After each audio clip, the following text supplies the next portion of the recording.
America गस्तरे जिबे प्रधानमंत्री Narendra Modi आसंतु जानिबा एहार services खबर विषय रे सेप्टेम्बर 21 रु 23 तारिख पर्यंत प्रधानमंत्री नरेंद्र मोदी अमेरिका गस्तरे जिबे बोली प्रधानमंत्री एही अमेरिका गस्त संपर्क में वैदेशिक व्यापार मंत्रालय पक्षरु सूचना दी जाइछि।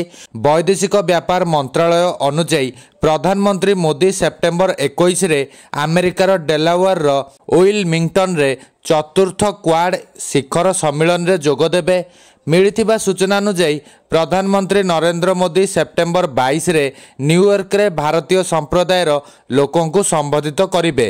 प्रधानमंत्री मोदी को साक्षात करिबा पई भारतीय संप्रदायर लोक माने बहुत उत्साहित अछंती। प्रधानमंत्री मोदी को स्वागत करिबा पई न्यूयॉर्क रे थिबा भारतीय संप्रदायर लोक माने स्वतंत्र प्रस्तुति मध्य करिसंती एवं तांको योजना रे उष्म स्वागत मध्य शामिल रही।